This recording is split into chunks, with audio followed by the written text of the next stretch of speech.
Welcome back to our channel where we provide updates and undisclosed narratives on Catherine, Princess of Wales and her royal family. We provide you with the exciting news. Buckingham Palace releases a final statement after DNA confirmation of Prince Andrew's shocking secret is revealed. An individual with intimate knowledge has said that the royal family is now under pressure due to Prince William's extensive plan to restructure the royal family. The reform of the royal family's financial operations is of particular importance, especially when it comes to cutting off all titles and financial assistance for any member who is deemed inappropriate. Prince Andrew has been enraged by the most recent controversy that has come to light in the midst of this procession, and this may have an impact on any decisions that King Charles and Prince William make about his future role in the royal family. Everyone is going to be startled when they hear that the king and the person who is next in line for the throne are moving. Buckingham Palace releases a statement that makes history by acknowledging that Prince Andrew is the father of a child that was previously unknown to the public, as confirmed by DNA testing. Prince Andrew, who holds the title of Duke of York, is the biological father of a person who had been unknown until now, according to a recent confirmation by Buckingham Palace. This announcement has sent shockwaves throughout the British monarchy and has captured the attention of people all over the world. The confirmation was based on the results of a DNA test, which definitively proved that Prince Andrew is the biological father of this individual. This acknowledgement, which is unprecedented, was made in a statement that was both short and seismic in nature. It is the result of months of intense speculation and legal pressure, and it plunges the already embattled royal family into its most fundamental crisis of legitimacy in a generation. For decades, the palace has meticulously protected its secrets, but this proof shatters that secrecy and supports a rumor that has long been disregarded as nothing more than a tabloid dream. Because of his affiliation with Jeffrey Epstein, who was found guilty of sex offenses before his death, and because of a terrible interview he gave on BBC Newsnight in 2019, the Duke, who is 64 years old, already had a reputation that was in shreds. This requires him to publicly confront the consequences of his actions. For the whole of their existence, this people has been plagued with questions about their parentage. Now that it has been verified that they are the prince's kid, the individual who is a private citizen has received the confirmation that they have sought after all these years. This person never wanted to be famous. They only wanted to know whether or not they were the prince's child.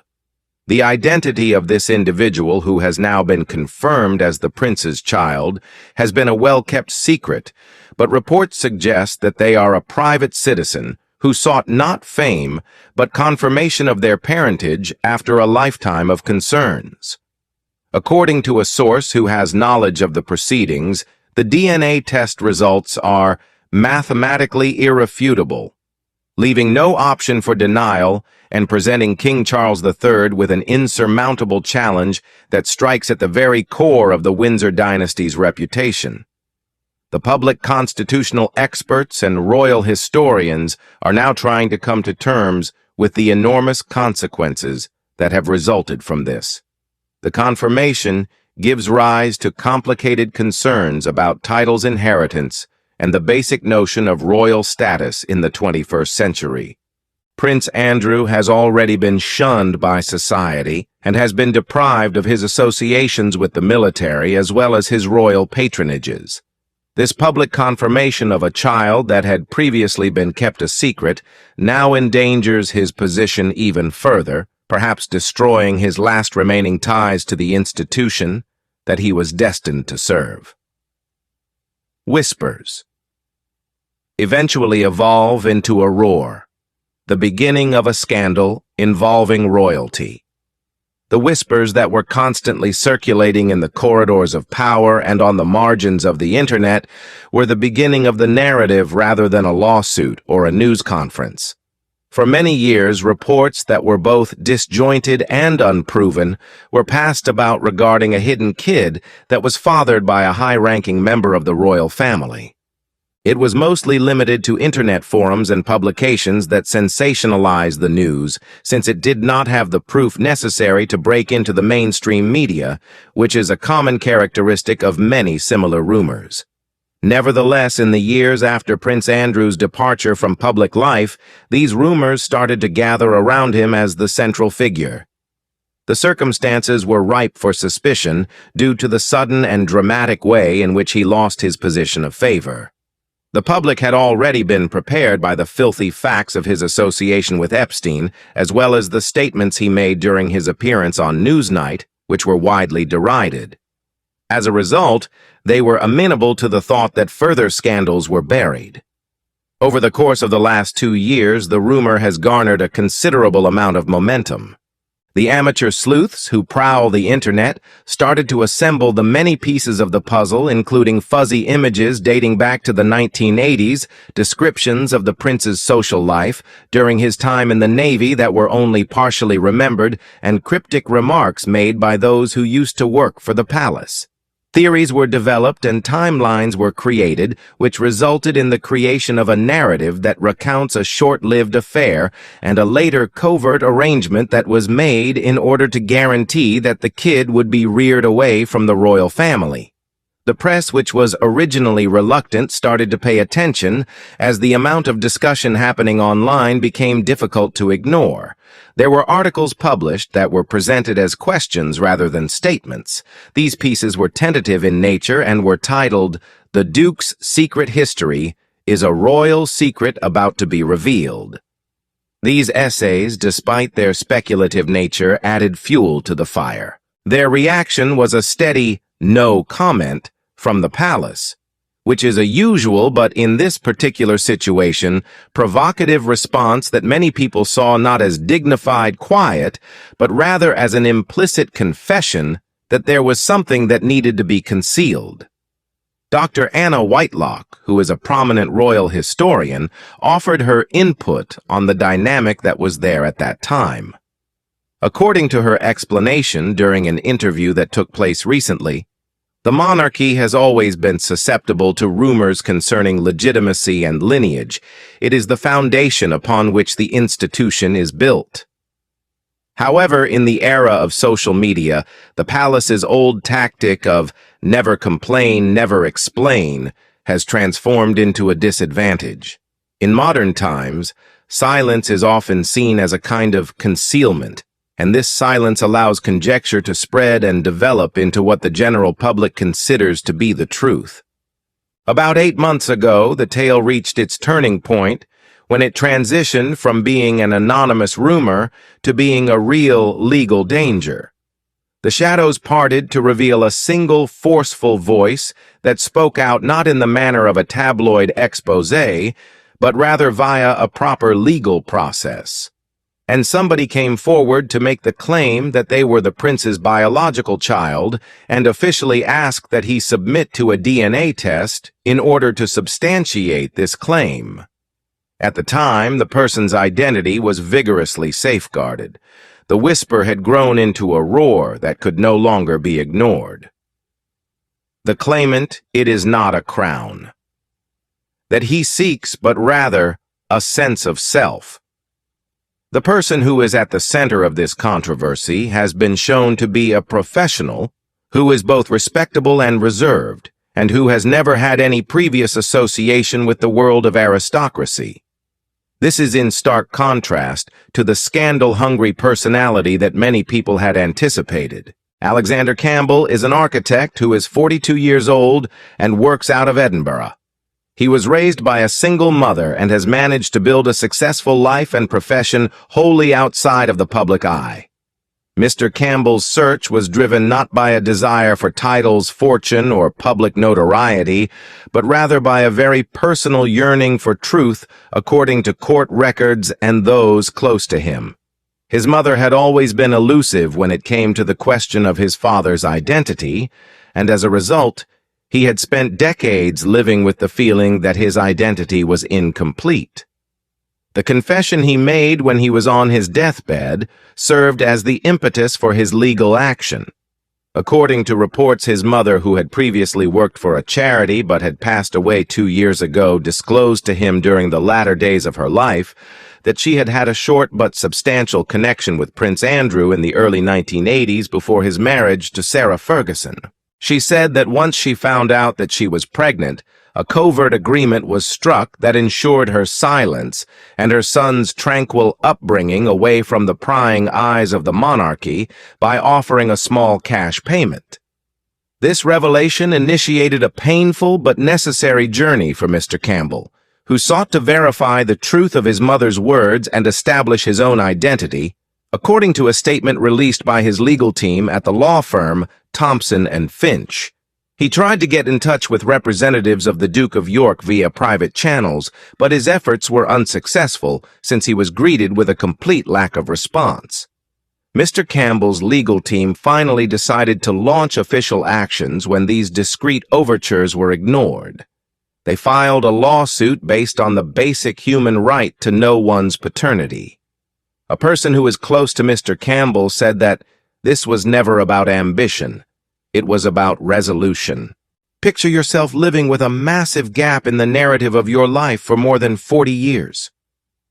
He was of the opinion that he had an obligation to himself, as well as to the memory of his mother, to pursue a conclusive solution.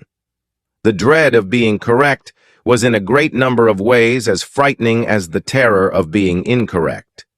The media became aware of the legal action and began to aggressively investigate every aspect of his life.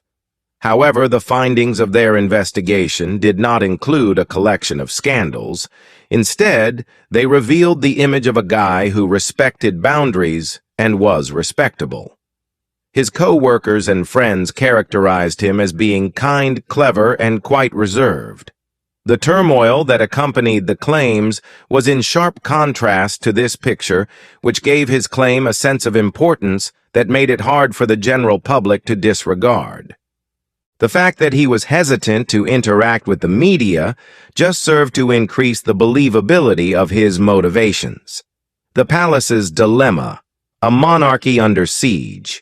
The official request for a DNA test that was sent to Buckingham Palace created a situation that was unlike anything that had ever been seen before.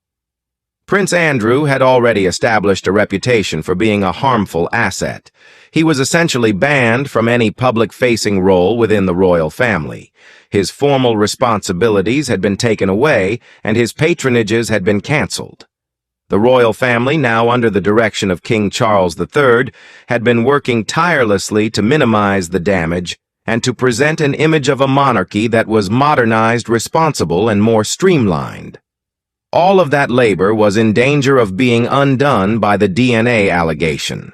It was not a question of financial misconduct or a mistake committed during a royal visit. It was a scandal involving blood legacy and treachery that had the potential to permanently damage the Windsor reputation. The tension that was present inside the royal walls was so strong that it could be felt by everyone. A number of crisis meetings were held in a state of panic according to those on the inside, and they were attended by the King, the Prince of Wales, and top courtiers from the Lord Chamberlain's office. The most important issue at hand was figuring out what the appropriate response should be. The refusal to take the test would be seen around the world as an admission of guilt, which would be a disastrous public relations disaster that would confirm the public's worst fears. However, agreeing to it would mean abandoning control and opening the door to a reality that may be terrible. Valentine Lowe, who is an author as well as a royal reporter with many years of experience, made the observation that the dilemma was immense. On one hand, the monarchy has a natural inclination to protect itself and its members from the public's prying eyes. On the other hand, both Prince William and the King are painfully conscious of the fact that the existence of the institution is contingent upon public confidence.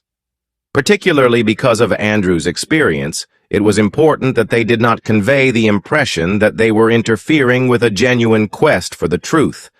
It is said that the Duke of York himself was resolute in his first denial, considering the demand to be an infringement on his privacy and yet another attack on his reputation. Nevertheless, according to reports, he was subjected to a great deal of pressure from the king and the legal experts who advise him.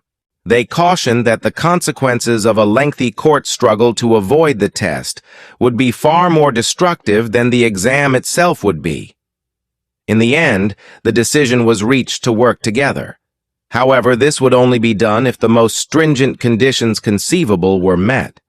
The whole procedure would be conducted with the same level of secrecy and accuracy as a state security operation. The objective was to establish a chain of custody for the DNA samples that could not be questioned, which would guarantee that the outcome would be beyond blame, regardless of what it may be. The science of certainty. Look inside the DNA laboratory. The collection and testing of DNA were carried out at a location far away from the prying eyes of the media outlets of the globe. The Sterling Genetics Institute, located in Geneva, Switzerland, was picked as the facility of choice, and it is not a typical commercial clinic. Rather, it is a laboratory that is known across the globe and was selected for its independence, excellent reputation, and isolation from the British media. The event that included the gathering of the samples was thoroughly rehearsed and staged. An independent medical officer, an attorney from Mr. Campbell's legal team, and Prince Andrew's own legal counsel all served as witnesses to the collection of Prince Andrew's sample, which took place at a royal house that was protected by security. Each and every stage was recorded and then locked off. Alexander Campbell was subjected to a comparable process in Edinburgh. Following that, the sealed samples were delivered to Geneva by a secure diplomatic courier, and their movements were recorded every minute of the journey using a chain of custody log. Samples were submitted to a procedure known as short tandem repeat STR analysis at the Sterling Institute. The gold standard for paternity testing is the process of examining particular sections of a person's DNA that are characterized by repetitive patterns. Each and every individual receives one half of these markers from their mother and the other half from their father. Scientists are able to establish whether there is a biological relationship between a kid and a possible father with an astounding degree of precision via the use of a comparison of the short tandem repeat STR markers of the child and those of the potential father. According to a scientist who was not involved in the case, we analyze approximately 21 STR markers in a standard paternity test. The child's paternal markers will be identical to his if the man who is suspected of being the father is in fact the true biological father. In the event that this happens across all of the markers that have been evaluated, the likelihood of paternity is usually higher than 99.99%. For the sake of all legal and practical considerations, it is to be considered conclusive evidence. The technicians who worked at the Swiss laboratory were required to sign a non-disclosure agreement that was legally obligatory. They were not just processing samples in the laboratory, which was antiseptic and had white walls. They were handling a secret that had the potential to change the path of a country's regal history. This knowledge weighed heavily on the air in the laboratory. The computers buzzed as they performed their analysis of the genetic code, which had been stripped of all its regal mystique and reduced to its barest form of data. Following the completion of the comparison and the calculation of the probabilities, a different team of individuals carried out a cross-verification of the findings. Neither an email nor a server upload was used to send the final report. As per the strict process that has been established, a single hard copy was produced. It was then signed by the director of the laboratory and placed inside of an envelope that was designed to prevent tampering. The royal proclamation did not have as much authority as that envelope, which contained a straightforward set of scientific findings. Following its flight return to London, it was given by hand to a limited number of royal legal advisers who had been picked beforehand, as well as a representative of the court. Contained inside the document was the destiny of Prince Andrew's legacy, as well as an important chapter in the history of the monarchy. The verdict shook the nation. Truth ultimately out, but not publicly. In St. James's Palace's sealed room, everything occurred quietly. In front of the king's private secretary, the Duke of York's principal lawyer, and an impartial official, the Sterling Institute package was opened. The room was hushed, while the solitary paper was read.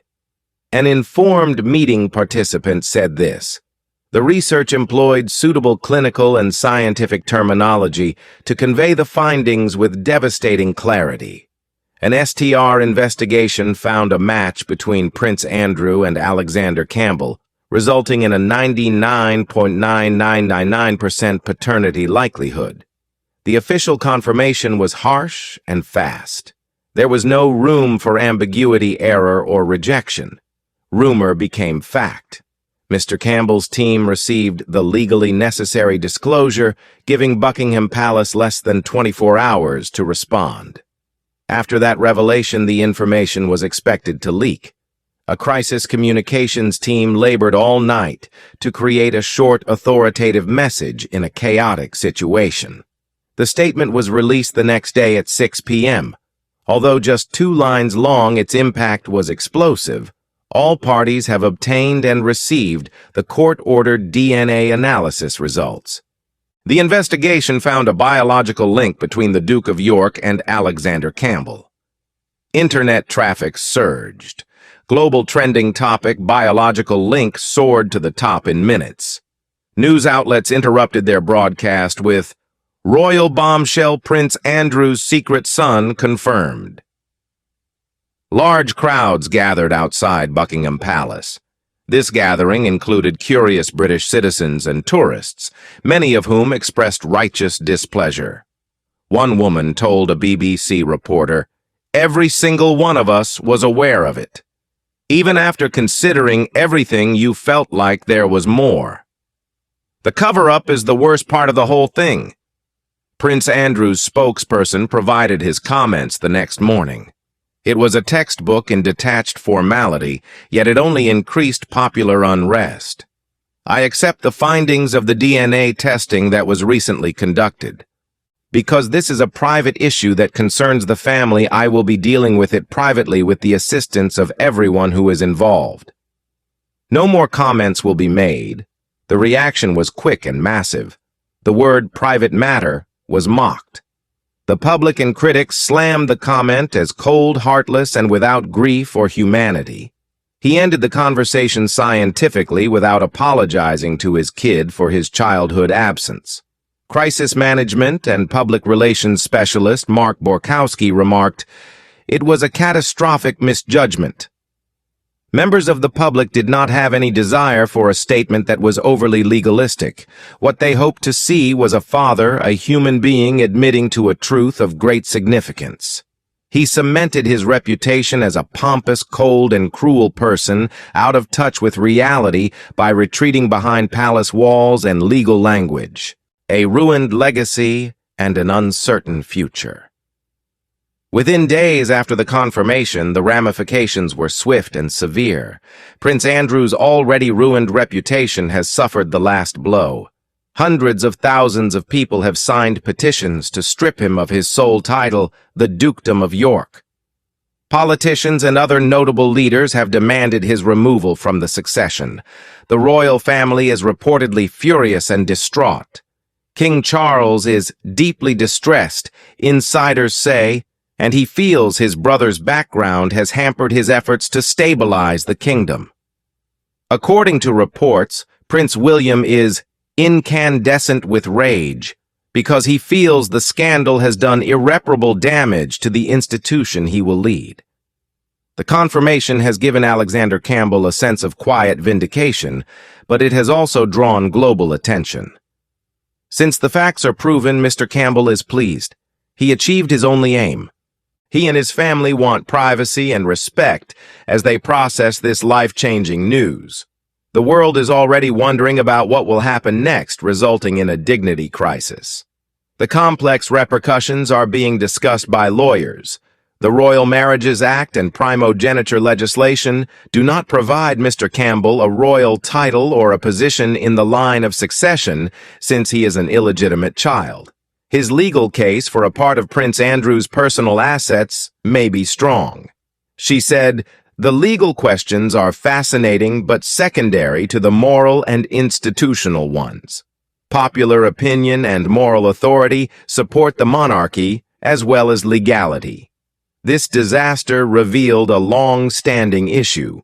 Contemporary science holds ancient traditions accountable, yet traditional traditions fail modern science. This royal family scandal has been likened to Charles and Diana's divorce and Edward VIII's abdication. However, many believe this scenario is fundamentally different. Whether lying and desertion moral transgressions have happened is the issue, not love or duty. Undisputed scientific investigation has confirmed these purported flaws. As the dust settles, the royal family must navigate a perilous and unfamiliar environment. A new member of its bloodline is well known, a living symbol of a secret the monarchy could not keep. Prince Andrew, formerly the Queen's beloved second son, is now a pariah whose legacy will be marked by scandal, dishonor, and the son he never met. The monarchy will survive, but it will leave a deep and permanent scar that will remind us that even royal blood cannot hide the reality in today's society. Thank you for watching the video. Please let us know your thoughts, and goodbye for now.